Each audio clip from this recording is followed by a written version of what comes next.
Welcome to the Asian Dating Podcast. I have Jessie here today, and she has been in the dating industry for, quite a few decades. I mean, I've known Jessie for a long time. I've come through the ranks the last 16 years, and I've met her and became really, really good friends with Jessie. So we have a lot to talk about when it comes to dating. I am May Bugenhagen. I run a boutique matchmaking company called Two Asian Matchmakers in LA and Colorado, and actually all over the US. I help men who want to date Asian women find the love of their life and a long term partner or just a boyfriend, girlfriend if you don't want to get married again. I do it all. So today I have Jessie, and Jessie, I will let you explain to the audience what you do and you can introduce yourself. Hello, Jessie. Welcome to the show. Hi, May. Yes, you're in fact right. We have been good friends for a very, very, very, very long time. And we happen to both really love what we do. We have a passion for helping single people, and I'm no different. So I work with women 50 plus with digital matchmaking. I do online dating. I believe in online dating. I think online dating is a great tool. And I think it's the largest database that we have as far as being single for single people. So why would I not shop in the largest database that we have? And that's what I do. I help women who are 50 plus. I go online and I run their online dating profiles for them, finding them good matches. I know that is such another branch of matchmaking and dating. And I mean, I do one on one matchmaking. You help the women online find somebody in a very creative, honest way and such a popular way. With online dating, I feel like everyone should give online dating a shot before they hire a matchmaker. Like, you don't need to Mhm. hire a matchmaker, everyone can just do online dating. But today, we're going to talk about the current temperature of dating and what Jessie, what you're seeing out there with the women doing online dating and the men who respond to them, and kind of give us your overview and what you think is going on. And then we're going to flip flop it and kind of talk to the men out there like, dude, this is the recipe for you to be a great dater. And these are the secrets. So, but first and foremost, Jessie, we talked a little bit before we came online, and we wanted to talk about how women now do three times the emotional labor in dating. So, what do you mean by that? Yeah, women do three times the work. And I can honestly say that because I'm swiping for women. And so I am clocking the work that I'm doing just to get the guy interested. And what I mean by three times, we're doing the hello, the clever message. Then we're asking to swap numbers. And then we're asking, when shall I expect your call? It's like a 3 or 4 step process just to get them to the place where we want them to be, which is meeting in real life or talking on the phone. And I think that's exhausting for women. It not only does it exasperate your feminine energy, it also just takes it to another level. They find that women are also writing the responses. Men are getting so much more out of a response. So I'm telling you, I'm complimenting you, saying something that I identify that we do together. Then I tell you a quick story that I originally from Chicago. And so you get so much from me. And then you respond back with, sounds great. And we're just not getting enough that we need out of the online dating process. And it exhausts us. So, your tip for men would be like, hey, just read what she wrote to you.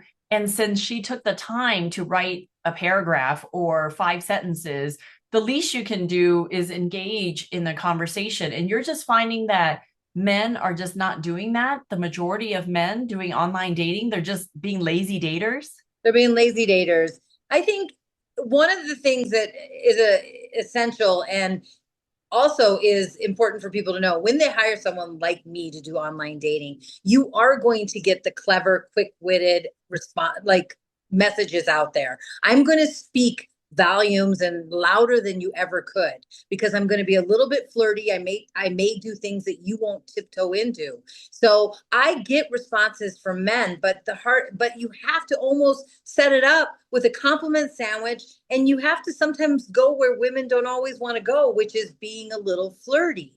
And therefore, when women hire me, they don't have to be exasperated when we get sassy or sexual responses. But with if you flirt with the men, if you give them a little bit of a compliment, if you jumpstart the conversation, you will get a response back, but it's never the response effort that you made. And I guess you have to be okay with that, but we're also here to talk about how men could be. So you said that 57% of dating app users are men, yet they're waiting for women to lead every move. So there are a lot of men on there, but you're saying that even if 10% of those men who are great catches just put in a little bit more effort, then online dating can like work wonders for them. Right. So I chat GBT'd a percentage today just to hear what it said. And it did say that 79% of the actual initiation is coming from men. But I then turned it around on chat GBT and I said, okay, chat GBT, I'm a single woman. Of those 79% people that are initially swiping on me and maybe saying hi, how many of those do I actually want to date? And they said, oh, that's a good question. Most likely none of them. Because the guys I want to date are the same guys that every woman wants to date. The professional guy that shows up, takes good pictures, wrote his profile with some passion, and maybe has some highlights about himself that are attractive. We all want that guy, right?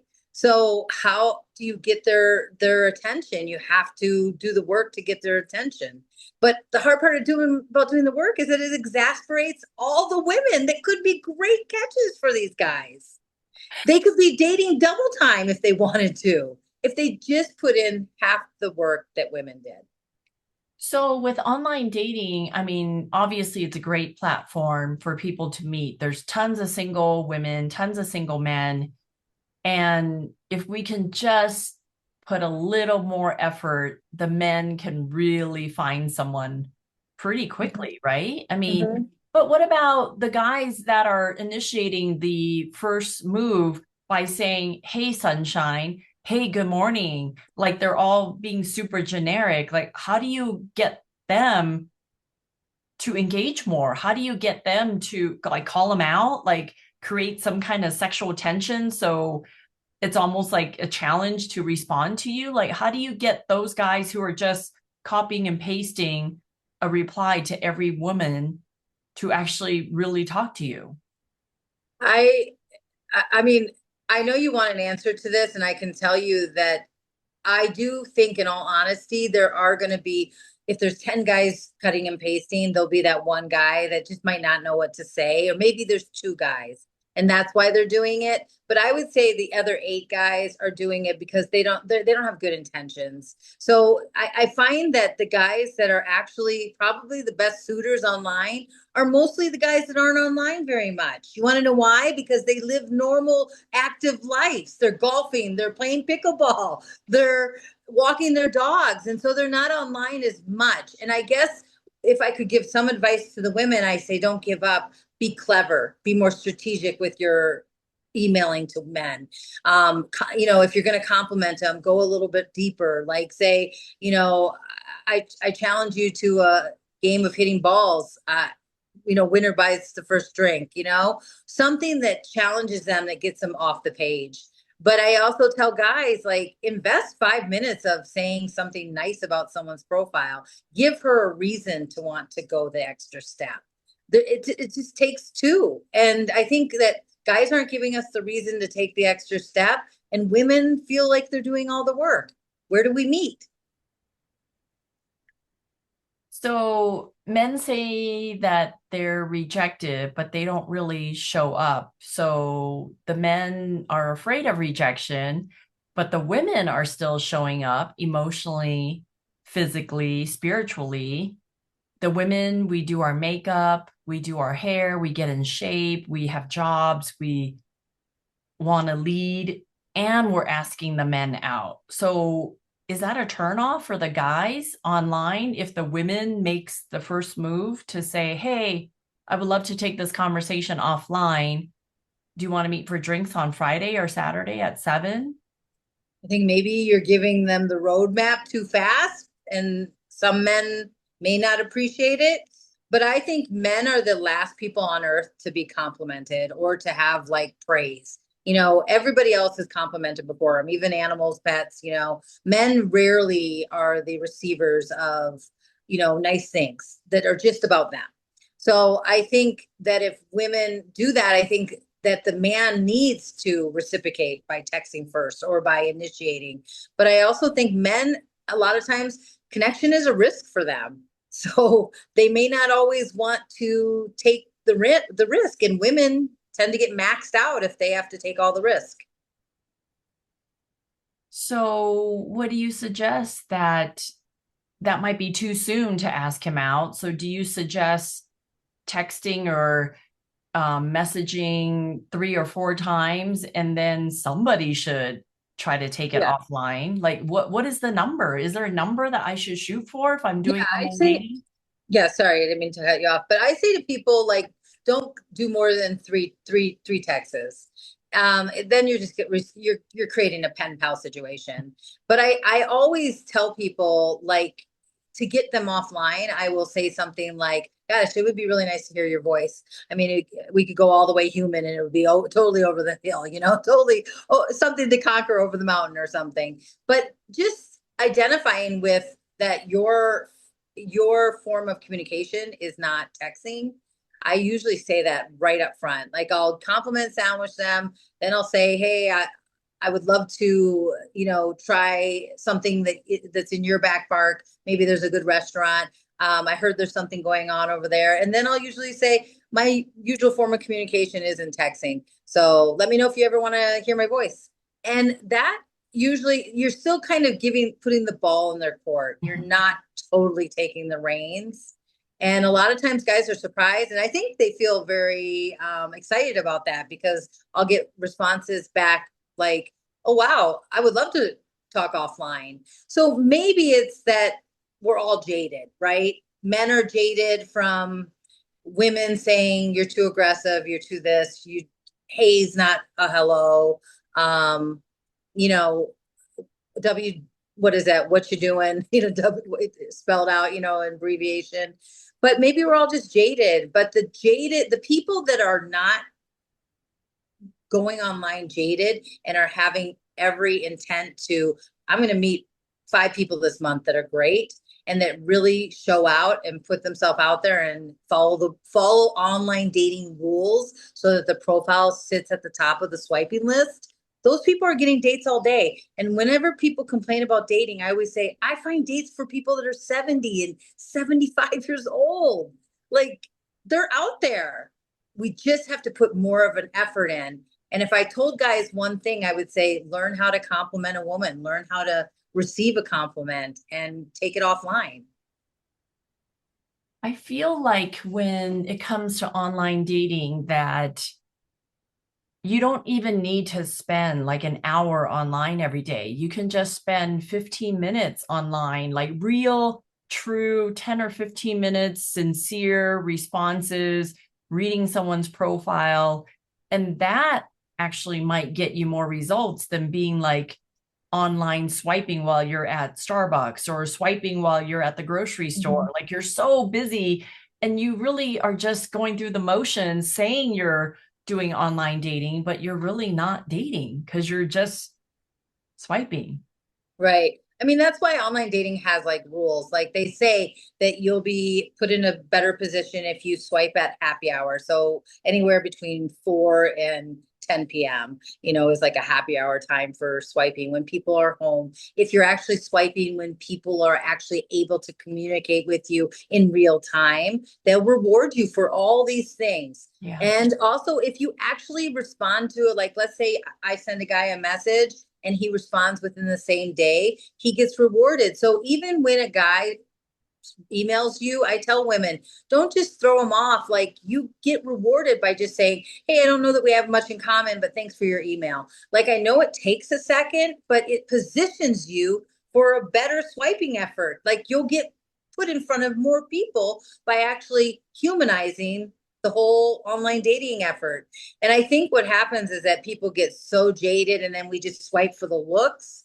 And then, they're online dating only wants you to stay on there anywhere between 20 minutes to an hour. And then they prefer you to get off because they want to be able to see what kind of guy they want. You to hone in on the guy you like, or hone in on the woman that you like, and only swipe on the people you want. And that's how they'll give you better results. So all this staying on and just swiping to swipe, or looking and complaining about it, it's actually doing you a detriment to your swiping efforts. So you're saying that the algorithm is pretty smart. They are making sure that the people who are serious about finding somebody gets rewarded by finding different new matches and new opportunities to meet Yep. new people. By Yeah. responding to people in a timely manner. I mean, listen, a lot of the things that are rules for online dating are kind of common sense for the world. Like, respond to people in a timely manner. Be kind to people, even if like they're not your person. Maybe just say, hey, thanks for the text. Sounds like fun, or something, and then also by getting off, like taking care of the people that you've already got received matches with. You just don't accumulate matches. I had a client that she would just accumulate matches. And now Hinge has, where if you have 8 matches already open, they say, contact your 8 people. Let us know when you've contacted them. We'll give you more matches. Because otherwise it just ends up being a never ending cycle of who's out there. Yeah. And I think if you just follow the rules, and everybody, I'm not talking about the men, I'm not talking about just the women, I'm talking about everybody. If we just like follow the rules, like we swiped on people we were actually really interested in, if we actually responded in a timely manner, if we actually made the phone call and said hello, if we actually set up a time to meet for a half an hour, dating would change. This whole thing would change. So, okay, women don't want to be men in lip gloss. What do you mean by that? They don't want to make all the moves. They don't want, men want us to be feminine. They want us to show up feminine, but then we have to make all the moves. We pick the place. We tell them what we like. We tell them the time. We tell them, we start the conversation. We end the conversation at night. Like, we're opening our own doors. Like, it's like, So you're saying that if I was a guy doing online dating and I'm about to ask you out, I would suggest, hey, you're in the west side of town. I'm on the east side. I would want to go closer to you. Um, do you have like 3 places that you recommend, or should I look it up on Open Table or Yelp? Like, how do you suggest the guy suggest the place to meet with the women? I think women in today's world want guys just to make the initiative. So I don't even think you have to say, I have no 3 places. Let me get those for you. Uh-huh. I think you say something like, hey, I'd love to meet you at 2:30 tomorrow. I know a great place for lunch. It's on the east side. They serve, vegetarian food and lots of, meats, or they have coffee and juices. But I think it'd be a fun place to meet. I think any woman would love the initiative. If we don't have to do the actual plan, I don't mind then being the first to say, hey, do you want to exchange numbers? Right. I just don't want to do everything. And I think that's where women are. And when you have to do everything, it sets a precedence for the whole dating experience.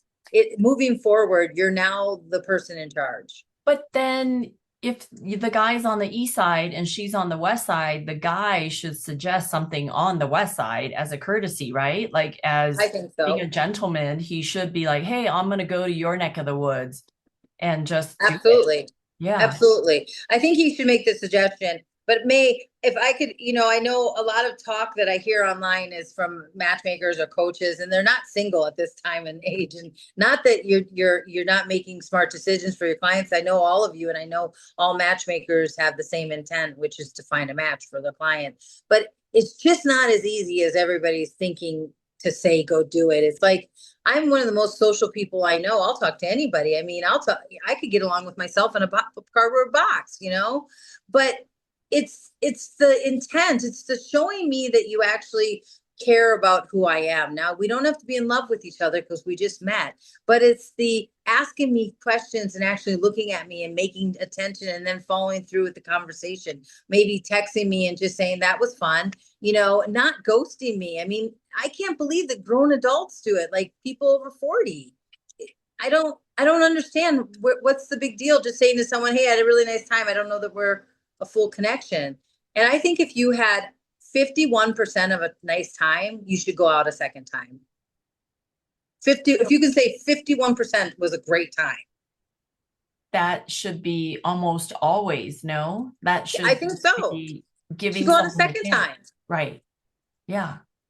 Because first dates suck for everybody most of the time. Yeah. They're either over the top too good and too good to be true, and that's going to be the truth for it, or they're just like, but like if 51% of you said, that's cool, go out again. Yeah. Yeah. I know. So many people just don't want to give the other person a chance. And this is what they say. Well, I don't want to waste their time or my time. It's like, how can you really know if that person's going to be a good wife, good mother to your children, or good husband or good family man in like 90 minutes? You don't know. Right. You don't Right. know. I didn't even know, Jessie, that you would be a good friend in the first time we met. So Right. what if we just gave up and we didn't want to hang out anymore and we just avoided each other's phone calls or text messages and didn't hang out again? We would not have a friendship of like 15, 16 years, right? Right. Right. So There's why a are lot people of giving up so easily when they're out dating other people? there's a lot of assumptions going around, and I say this not just from a matchmaker point of view, but from being single. It's so easy to build somebody into a box and say, ah, you know, I just didn't like it that he doesn't like to take the train. This just sounds weird to me. Like it just like I just think everybody needs to take a course on, how to let people be them. Like how to meet people where they're at. You don't have to like everything about everybody. And I think that's how people are dating. Like they're dating with, I just don't like enough about them. I'm like, who does? You know, if you had everything to like, you're dating yourself. I work with some men out there that are maybe not very experienced with dating, but my whole goal is to get them comfortable with dating and to meet people that are maybe 80% of what they're looking for. So even 70% of what they're looking for on their checklist. And I say, why don't you meet this person and see how you feel when you're around them? Like what the conversation's like. And they're like, well, she doesn't seem like someone I would marry. And I'm like, I'm not telling you to wear your tuxedo to the first date. I'm just saying, just get to know her. But in some of these inexperienced men's mind, they think, you know what, she's not someone I think that I would be with. So I don't even want to meet her. Like they are so closed off to the idea of just date practicing and going through the motions and just getting out there again. So it's like, I'd rather you meet 5 people and get comfortable with dating and know what it feels like and the communication and the texting and the calling and getting dressed for a date, driving over to a date, greeting your date, paying for the date, all that experience. I'd rather you do some of that than think, oh, I only want to meet this person if she's like someone I would marry. It's like some of the inexperienced guys are so backwards in their way of thinking. It just boggles my mind. Like, what are you talking about? You don't even have dating experience. You should get some so you Mhm. have the confidence when you do meet the right person. You know how to act, you know how to order appetizers for the table, you know how to ask for the check, all that stuff. You have something to talk about on your dates. Yeah. You hit the nail on the head. I mean, here's the thing. I think both you and I can say most guys I've been in love with, and I'm talking about, I still have feelings for them this to this day. I admire them. they were never guys on my wish list. They were never guys that I was like, that's the guy. That's the one. And I think that's what, and they always say like we're all in this Amazon world where we can get everything so easy, but it's not just about easy. I think no one wants to do any of the work. None of the work that takes to format a relationship. And I think women included, because like they want a guy to be exactly like them. And if you wanted to date someone like your best friend, then you should date your best friend. But I think we all have to go back to understanding that men and women tick differently. Men, yes, they need to get more of this masculine, confidence in them to, come through with us and follow through the plans. But women, you also have to be a receiver and allow a man to do it, and I think that's where a lot of times we get, wires crossed. Speaking of the clients you were just talking about, I finally had a woman go out with a guy and she kind of hemmed and hawed about the match. Like it wasn't totally her type, but she went out with him. And, she called me at like 11 o'clock at night and said, I'm so sorry I'm calling you late. But I just wanted to tell you that even though it wasn't a good date match, I'm going to do business with this guy. And they already drew up a contract to do business together. Like, it doesn't always have to be about falling in love Yeah. or having that feeling. I agree. I agree. Okay. So next up, you said that the lonely man epidemic is self-inflicted. What does that mean? That if they're not going to put it in the work, of course they're going to be lonely. I mean, women right now, if you look at TikTok and Instagram, I follow a lot of the single women, and a lot of them are saying like, if I'm not getting some of my needs met, the basic needs of listening, calling me, checking in with me, taking me out on a date, asking me out, and trying to find out about me, which are basic needs. Why would I put in any more effort to meeting you and to making it easy for you? So they have this lazy card they pull out, and I kind of feel like it's their own fault. I mean, I've experienced it myself where a guy was like, "Yeah, let's just meet at how about 7?" Like it makes you feel like you're not important. Mhm. Therefore, you're now going to go in my lazy pile. Because there's no rush. There's no importance. There's no like, and maybe it's because the work is too much. But that's the thing. Even with women, we are naturally better organizers and we like to make sure that people know where to meet, what to wear, how to hang out with our friends, where we're going, what time the restaurant closes. Like, I feel like men just need to take a page out of the women's book because really it seems like it's easy to impress a woman, whether you're in a relationship or not. It's just being considerate, being kind, just being communicative. Like, how Yeah. many times, do you talk to somebody and a woman, and you just talk it out because you're like, hey, we should talk. You know what, Mhm. Jesse, we got in a little tiff. I think we should talk about this. Okay, let's talk about it. But sometimes with guys, it's like not the case. Like they don't want to talk about it, or they just all need therapy, I think. Yeah, I think there's a real epidemic with like the EQ, like the emotional intelligence. But I also do feel like if you don't include a man in a conversation, so I think a lot of, and here I might ruffle some feathers because I think a lot of women want men to talk the way they want them to talk and to say exactly the way they want them to say, and don't hurt my feelings with this. And that's how you talk with your best friend.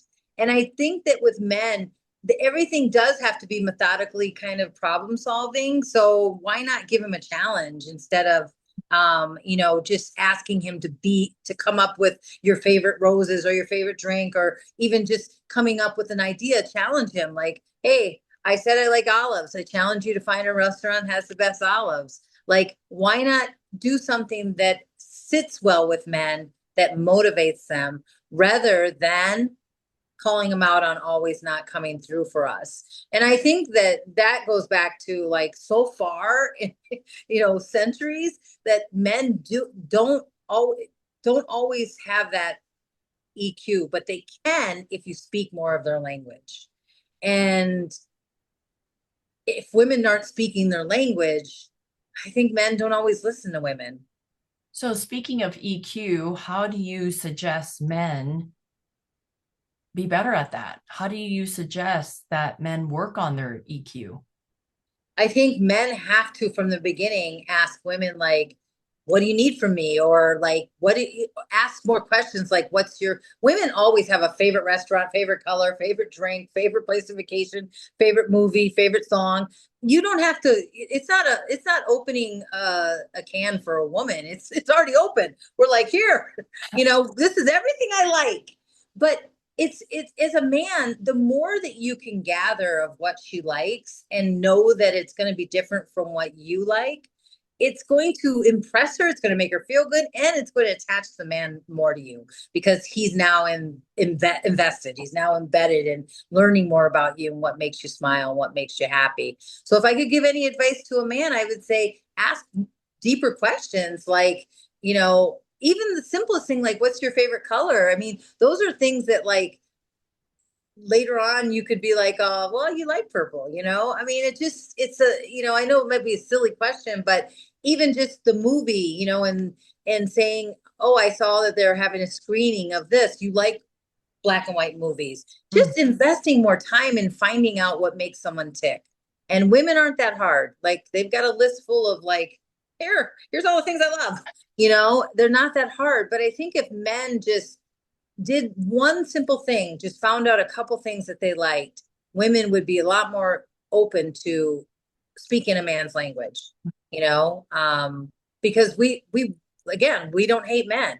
We just hate having to be men in the relationship. Yeah, yeah.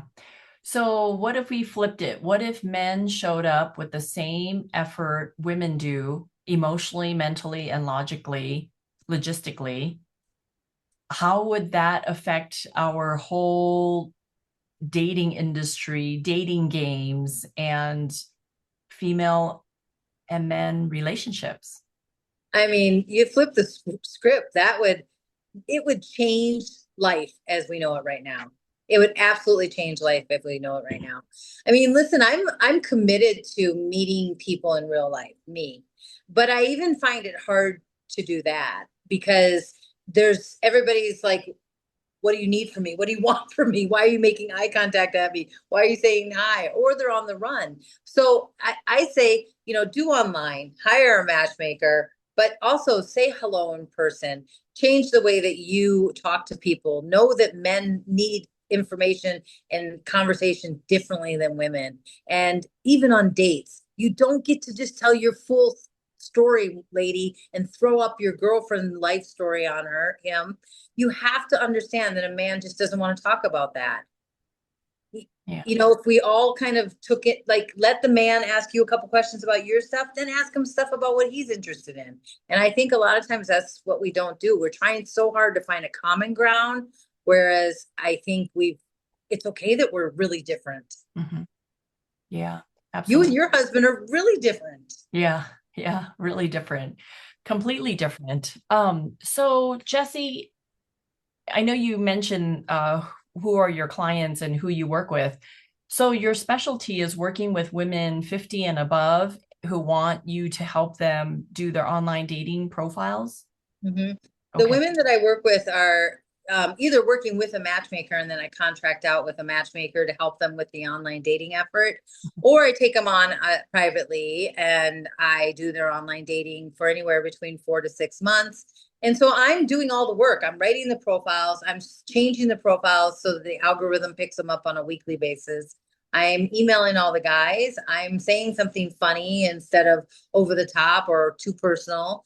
I'm getting the guy's attention, and then I ask for the phone number. So I'm doing all the work, and maybe that takes the work from the woman where even though I'm asking for the phone number and I'm making the first step, maybe they don't have to feel it. So they don't feel that. Right. But for the women that are doing it without a matchmaker, without dating digital matchmaker.